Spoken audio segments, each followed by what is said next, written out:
Welcome, everybody, and it's a distinct pleasure to introduce our lunchtime entertainment for the meeting. I've known actually David Newman for many years, ever since I was a graduate student in the Scheuer Lab. And I just have two things that I want to mention about David's actually very colorful history that are very important to the field of natural products.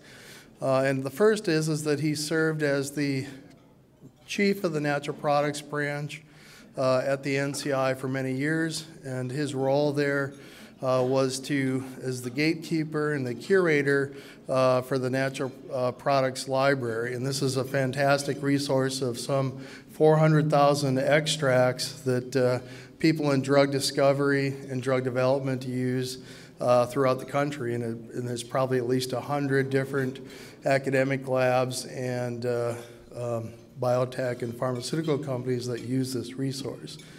And secondly, he and Gordon Craig frequently publish a review article on the bioactive natural products, in particular the ones that are active in cancer.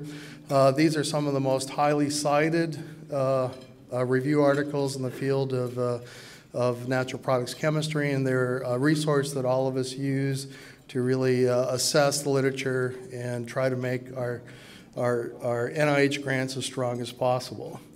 And today he's going to speak on a topic that I think is very important, which is the role that endophytes play in natural products. And I think this is an area that will actually very likely change or revolutionize how we look at natural products from macroorganisms in general. So please join me in a very warm welcome for David Newman.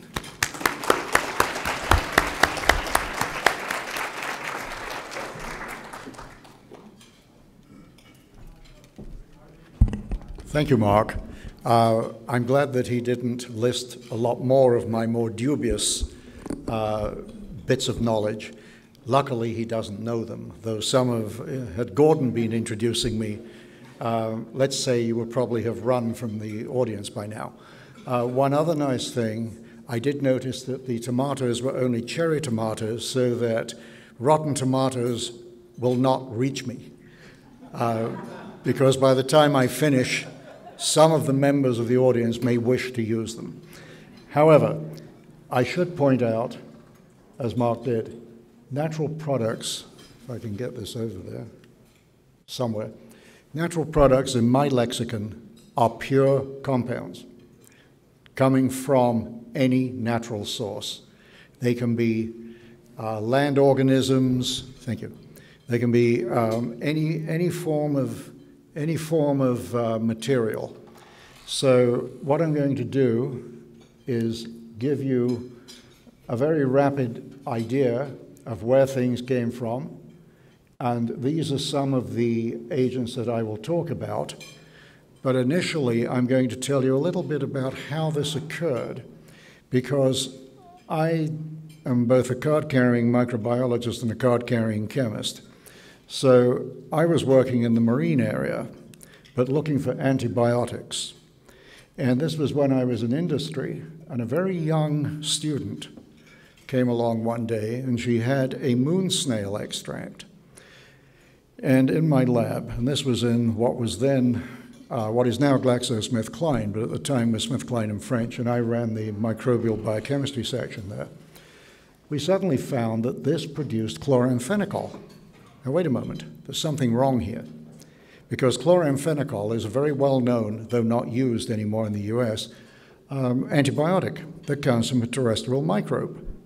Yet this came from a moon snail out of the Gulf of Maine, and also the Bay of Fundy. Well, there are no sewage plants handy, which would be one potential source. I did not believe it, so I went round this young lady's college, and they'd never had chloramphenicol. I reordered the material, and sure enough, chloramphenicol was present in the moon snail. Well, I didn't think much about it until the following year. An old friend of mine, very well-known marine natural products chemist who died a few years ago, John Faulkner, discovered from a sponge collected off the west coast of California. There is only the west coast of California. I normally say the Eastern Pacific, and people wonder where that is, because everybody knows of the South Pacific or the Western Pacific, but the Eastern Pacific is, 200 nautical miles off the California coast. And John discovered, or his graduate student discovered, the Ranieriomycins. Well, these are structurally, except for this part, identical to well-known anti-tumor agents, the saffromycins, which came from terrestrial microbes out of Europe. Again, wait a moment, there's something wrong here. You can't have a marine organism and a terrestrial antibiotic or anti-tumor agent. So one thought. Well, I recognize this particular part of the molecule as a compound that we'd worked on extensively, and it's still emblazoned in my mind. BC1794 was the name of the organism that we'd worked on at SmithKline, and it's part of the naphthyridomycin family. So here you have a bacterial product in a sponge. Well, needless to say, John and I were not persona grata in a lot of the marine natural product areas because we dared to go against current dogma. Well, just to make it a little better, in Palau, and I had the dubious distinction when I was chief of the branch, I had to go to Palau regularly. It was a horrible job. I had to go in December and January, and it was paid for by Uncle Sam. Thank you, taxpayers. And of course, the site of the contract was 30 meters down in the blue hole at Palau, and I do happen to have a dive certification, so I had to visit. However, a very, very bright graduate student of John's, actually two of them, later on, this is the yellow sponge that you will see, as a yellow internal sponge that you will see coming up a few times. These two agents were found in that sponge. And they located those agents, and this, by the way, was in 1998. Technology was not there. But they came from basically the bacterial area of the sponge. Well, what happened next? This is where it gets even wilder. This compound, if you just take this piece, is pederin. Now, for those of you who know any Brazilian work, pederin is the blister beetle toxin. So now you have a scuba diving blister beetle operating, in this particular case, off the shores of Okinawa, producing a compound that had only ever been known prior to that time from a blister beetle, because this piece is basically nothing more than amino acid with a fatty chain. Well, suffice to say that what happened was an extremely talented young German biochemist or chemist and a German entomologist happened to be talking one time. The German entomologist was working with the blister beetle, Piderus, but his, instead of coming out of Brazil, came out of the area where Iraq, Turkey, and Iran come together. And in that area, they discovered that there were two nests of Piderus, one with a little bit of toxin, and one with a lot of toxin. And it's only the female of the species. Bear this in mind, gentlemen. It's the female of the species that are the worst. This was definitely the case because the female of the species was the only one producing pederin. However, when they looked at it, and for some reason they put it under a dissecting scope, discovered that there was a pseudomonal contaminant, so they thought. And, would you believe, the low-producing toxin, little pseudomonad, the high-producing toxin, a lot of pseudomonad. So they took the pseudomonad, and Jörn went in and did a genetic analysis. And what he found was the genes producing pederin were in that particular organism. So he then proceeded to present this work at a Society of Industrial Microbiology meeting in 2002. But one of the slides he put up later on was this, but without the title onomite, because he didn't know what it was. But it was one that could come from the genes that he'd pulled out. So over a beer, I suggested he get in contact with a chap in Japan, Shigeki Matsunaga, and a group of us who were at Sea Farm at one time. pre my days at NCI, who'd worked on a close relative, the mycalamides, and onamide. And sure enough, the genes from the Pseudomonas epiphyte of the toxin-producing beetle lit up the genes in the sponge that produced onamide. To cut a very long story short, he took, and this is a Herculean task, he actually took 8 million fractions from a total breakup of the sponge and proceeded to see if he could find anything. Well, what he found was this currently as yet uncultured microbe. Now, these are single, but they look as though they're filamentous, but it's actually single microbes. And there are two variants on this. They differ very slightly. And this was done by taking one cell, expanding to get the total genome, and then proceeding to do the analysis. And it turns out that 31 of the 32 then known bioactive compounds from that sponge come from that particular microbe. So there you have absolute and utter proof that it's not the sponge that produced the molecule. It's that particular microbe. So today, I'm rash enough to say that unless, if you're looking at the marine environment, unless you can show the microbe that it came from, don't even bother to publish it. So it's about, I'm going to say 80% of the materials that you see from the marine environment, and there are about 25,000 of them, I might add, pure natural products, probably 80% of them are either from free-living bacteria or bacteria that are not yet being cultured. Now, just to show you the size of the situation, Rita Colwell, before she was director of NSF, took a slide from the Chesapeake Bay, she was at the University of Maryland, proceeded to feed it nalidixic acid, which stopped all bacterial reproduction, and then did a DAPI stain. She could count over 1,000 different microbes in that stained material. She could culture 2. And as it stands at the moment, probably better than 99% of all microbes found in the environment have not yet been capable of culture. So when you and then if you look at it another way, if I asked anybody, how human are you? The answer is between 10 and 15%. The rest of you are bacteria and fungi and protists. And of course, that applies to every other organism. So let us now move to plants. Oh, sorry, 2 more. This is almost moving into the plants. It so happens that lichens also contain the genes that produce pederin. So now you're moving from a blister beetle via a sponge to a lichen.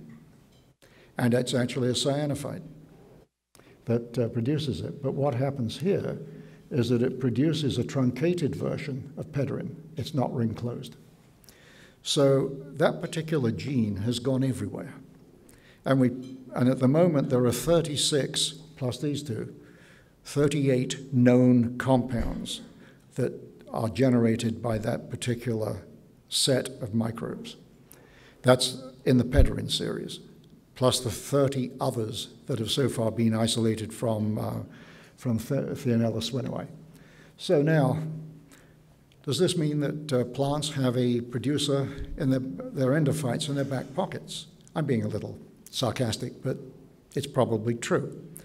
I think we're at the stage with plants today where we were with microbes in the 1980s.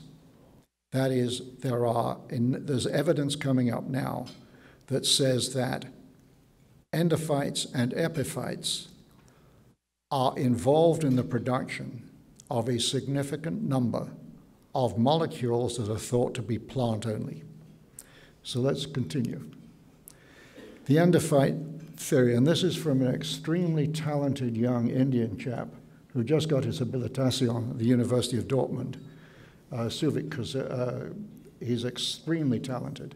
This is merely, I'm not going to go through it, it simply says that an epiphyte on a leaf or in a leaf or somewhere else in the plant, you've got feedback loops from insects that are attacking, fungi that are attacking, bacteria that are attacking, and then you've got a feedback loop that says produce and defend. And if you think about it, it actually makes sense. So now, if you look, there have been a significant number of compounds of interest to me, and bear in mind I was NCI, so though I did 20 years looking for antibiotics, I did 25 years looking for anti-tumor agents, so I have a certain bias. But it turns out that there are a significant number of well-known plant-associated, being careful now, agents that are clinically used in cancer. And I've put 3 of them up here. And in fact, Taxol came directly from my branch, but it was before I was chief. This became a drug in 1992. It was approved by the FDA. It was isolated from the bark of the taxus tree, a trash tree, and the joke at the time was, and it was a rather bad joke, every woman should go out and plant 6 yew trees in her backyard because you required 150 centimeter diameter yew tree per treatment to get enough of the Taxol. And it turns out that that's not the case anymore. But Taxol was one. Prior to the work on Taxol, the same people who did Taxol had also worked on camptothecin. And we actually gave these extracts to academics to work on in an earlier iteration of the natural products branch. So Mansukh and Wani did camptothecin, and Wani and Mansukh did Taxol.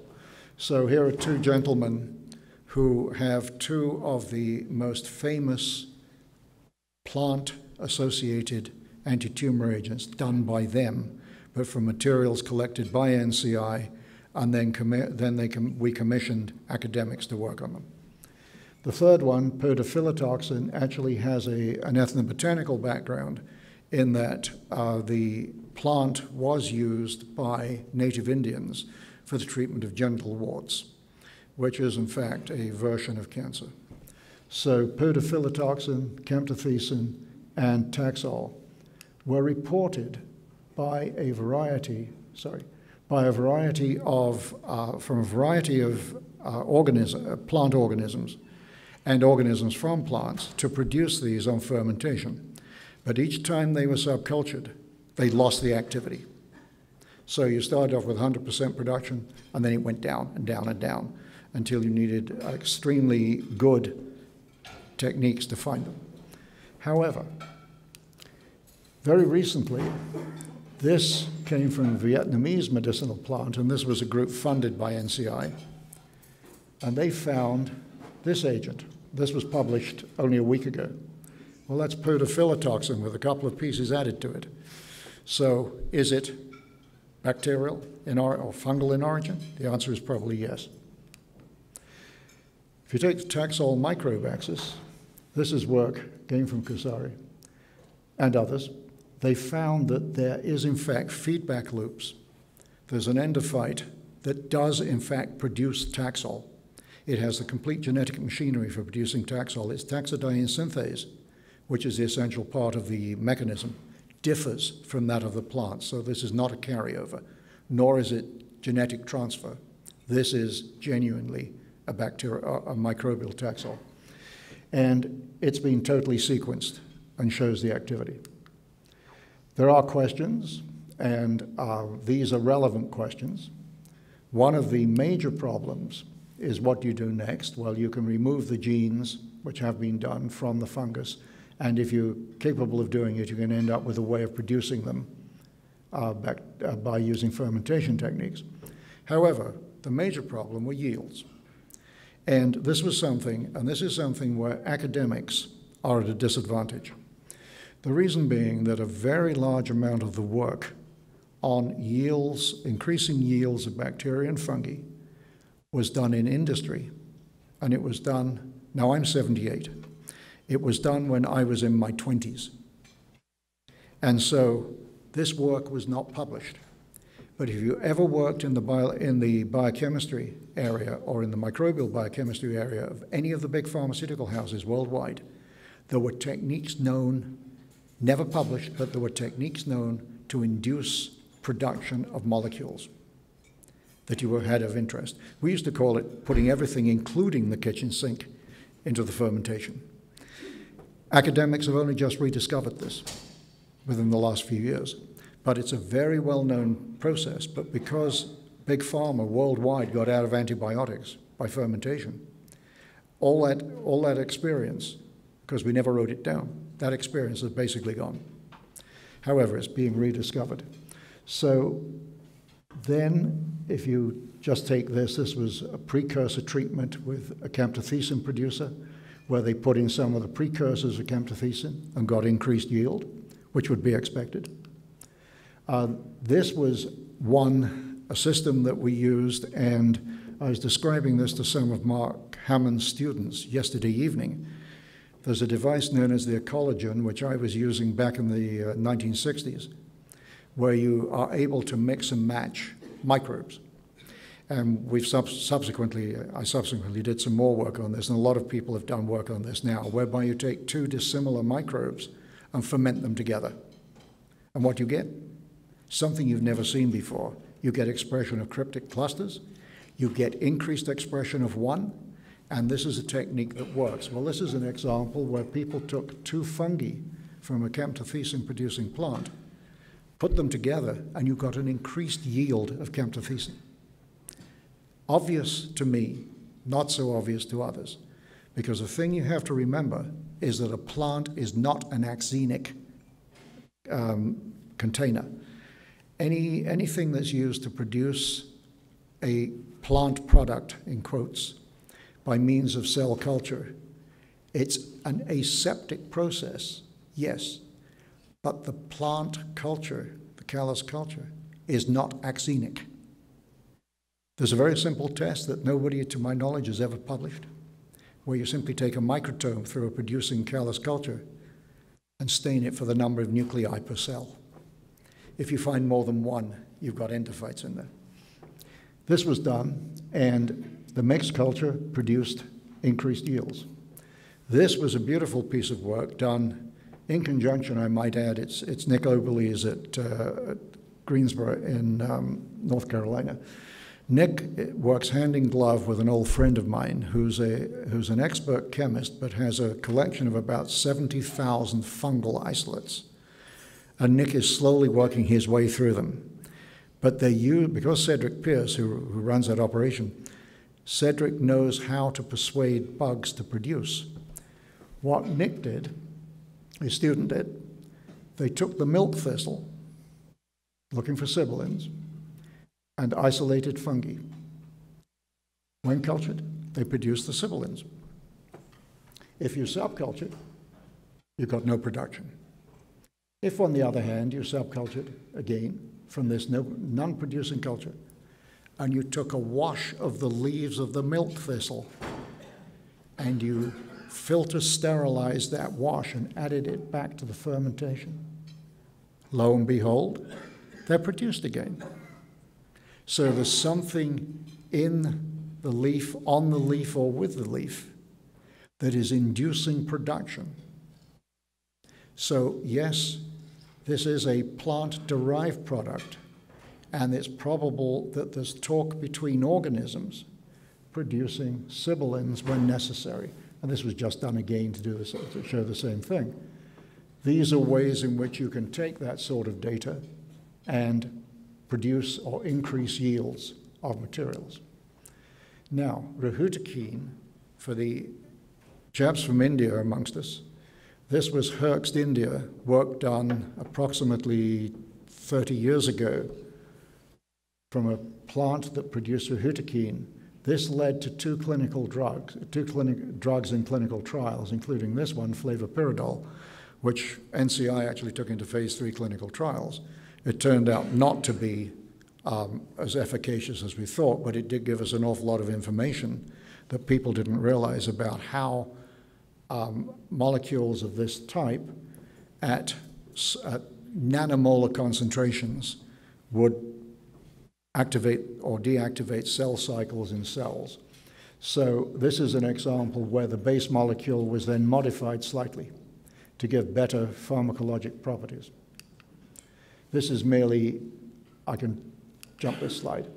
Swansonine, for those of you who, and Mark will remember this because it's loco weed, Swansonine is a product of a fungus that is carried in the seed.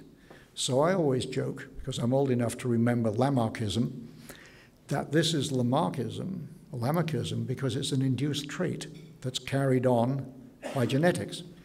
I'm joking about the Lamarckism, but rather than Mendelian genetics, but still, it's the same thing. If you take this seed where Swansonine is produced and you treat it with a fungicide, you don't get Swansonine, but you still get these, which come from the plant. So these are probably genuine plant products, not seed products, not products of an endophyte or an epiphyte, because there's nothing there after you've treated the seed. This one, golden seal. Again, now this is Pierce and Oberle's again, with assorted others. Golden seal, one of its major uses is as an antibiotic or as an anti-infective agent. Well, pulling the fungi off golden seal and out of golden seal, you end up with this rather simple molecule that happens to be a rather potent antibiotic and is possibly the reason for the anti-infective use of golden seal, or one of the uses.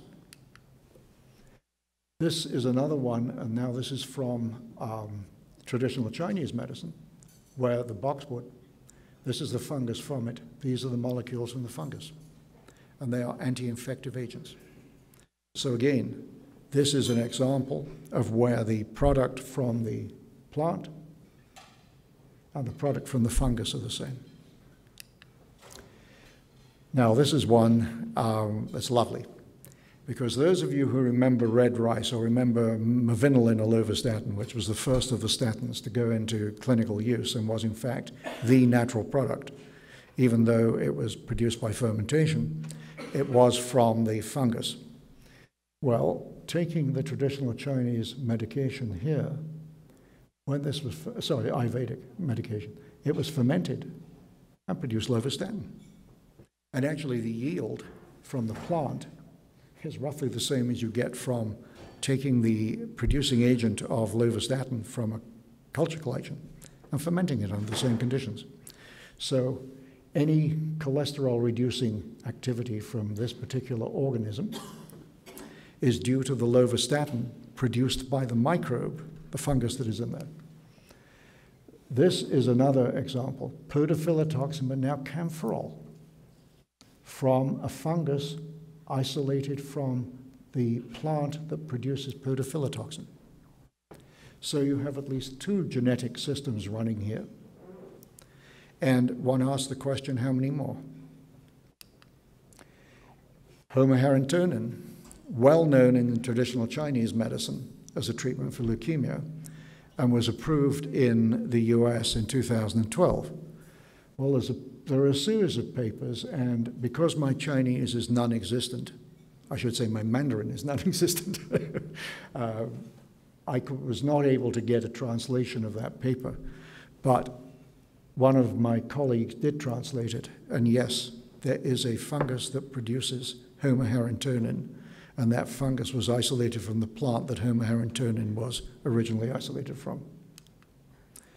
If you go to maytansine, now this went into clinical trials in both Europe and the United States. Council maytanus tree, originally Eastern Africa, Ethiopia.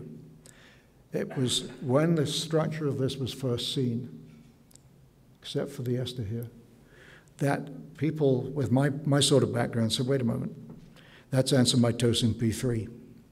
That's not a plant product. That's a microbial product, a streptomycete product that's been known for many years. It turns out that they were absolutely correct. What has happened now is that maytansine is produced as ansomytosin P3 as part of the rhizosome of the plant another bacterium, as yet unidentified, but it is a prokaryote, in the same rhizosphere, converts it to maytansine. The plant then takes this up as a protective agent, as an antifungal agent, which basically is actually the same thing with Taxol. So there's absolutely no question maytansine is not a plant product. It is a microbial product that's been adopted by the plant.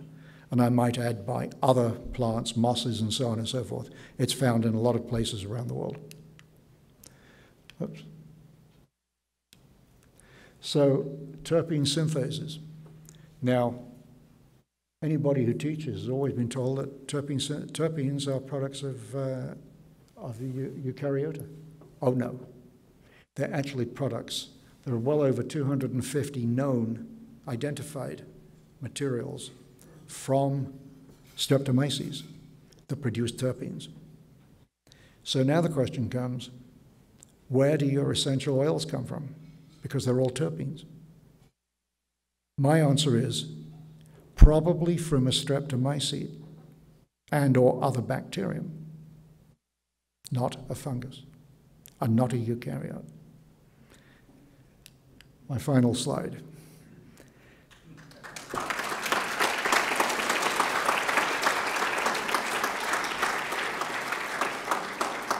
And if you can't see them, they're hand grenades, but the pin hasn't been pulled yet.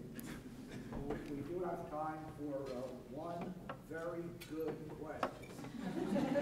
Well, you see, if we'd cut Mark off earlier, we could have had time. We could have had time for not this Mark, t'other Mark. We could have had time for more questions. Anybody foolish enough? Throw a hand grenade? Go on, Mark. So do you have any, or can you comment on any possible metabolites that are bona fide plant-derived metabolites? I would say that the examples that I gave with a few slides back, with the loco weed, they probably are.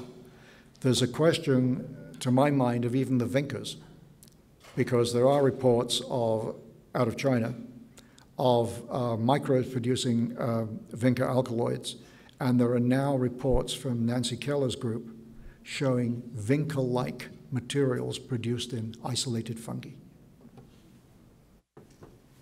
I think we got Jim. We got to allow Jim. We do? Of course. Hey, come on. We used to fund it. Got to allow Jim. But you don't anymore. Well, he still gets funding. What proof is there that terpenes, for example? I don't know of any that says they're mutually exclusive, but I do know that with the what would be a very interesting thing to do would be to take a plant that has the essential oils, look for the genetic production of those, because with the terpene synthases, they're well known, and see what you find. That would be my answer, Jim.